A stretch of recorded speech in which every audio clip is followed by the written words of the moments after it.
Anyway, I've got Jonny here. Jonny is a friend. It was a bit presumptuous for Rob to assume that, but he is my friend. Jonny, tell us a little bit about yourself. Who are you? What you're about? Yeah, hi there. I'm Jonny. I'm 30 years old, and I came to Hull for university to study mechanical engineering. And I came in 2011, so I've been here over a decade now. I actually had to live with Liam for 2 years at uni, so it's a minor miracle that I'm still here. Absolutely. Yeah, so I've got a wife, Veronica, who's over there, and 2 children, Felicity, who's 4, and Ezra, who is 4 months old. He was born in May. And yeah, so I'm working in a food manufacturing company called Cranswick, so I literally bring home the bacon, and yeah, that's a Bang! You did really well there. I don't think it topped the first joke of the day, but yeah, so that's a little bit about me, yeah. Grand. Yeah. Now, obviously, Jonny, I know you really well. What I want you to share with everyone is, I really want to know what you are investing your life in. That's what we were looking at earlier. What's the investment line of your life? If you were looking at your life, somebody looking from the outside in, what are you investing your life in? Yeah. So I've been a Christian since I was 16. I was brought up in a Christian family, so my parents took me to church when I was from a really young age, and I decided that faith was for me at the age of 16, and I chose to follow Jesus and get baptised at that time. So my time here in Hull over the last 10 years, I've been part of the church family in the Christchurch network, and I think a lot of the things that I invest in my life revolve around the faith that I have and being part of the church family here. So that would be things like spending time with the church family on a Sunday or during the working week as well. The things that how I spend my money as well in giving to the church and things that are going on, and also how I serve as well. So serving in the various ministries throughout the week in the church that I go to. So but aside from that, I work in quite an intense and cutthroat industry in the food manufacturing industry, and with that, I try to work hard and show integrity and honesty in what I do, even if that might come at a cost. And also I love spending time with my family, with Veronica, and raising up my kids as best as I can. So those are some of the things that I invest my life in. Yeah. Brilliant. Yeah, I mean, just listening to that, there probably be some things that many of us would go, well, I'm investing my life in those things too, like family and working hard at my career. Probably some things that are maybe an alien concept of, like investing time in church. Oh, well, actually, I don't invest my time in doing that, or thinking about where I give my money and things like that. Now, I know you believe in the resurrection. You're absolutely convinced that the resurrection is a true fact of history. How has that changed how you live your life now then? Yeah, well, I think the resurrection and belief in that has had a profound impact on how I live my life, how I've chosen to live my life. And how I will choose to live my life in the future. I think if I'm raised with Christ for life after death, a perfect life, and without death, without sin or pain or sadness, then my life's got to be marked with a real joy and a purpose in this life. And I think why wouldn't I have a joy in all of that, the knowledge of that? So I think.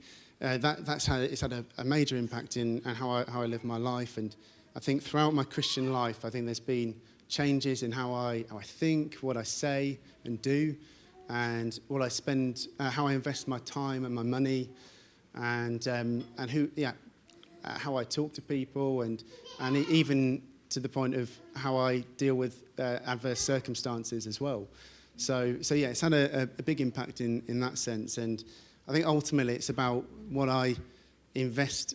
I'm investing in the things that will last. And so, if I claim to be a Christian and only invest in the things in this life, then or like things like accumulating wealth for an early retirement, or using all of my resources for just pleasure and immediate kind of gain now, then I don't really have in view the eternal things. And I suppose what Jesus has done on the cross and in his resurrection, what he's achieved for me in that the future as well.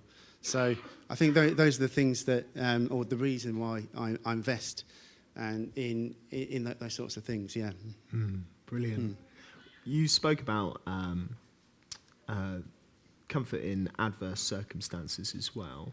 What personal comfort do you take from knowing that Jesus was raised from the dead? Yeah, so I've, as I said before, I've got 2 children, Felicity, who's 4, and Ezra, who's 4 months. And so in between those two, we had 2 children, Bethany and Zoe.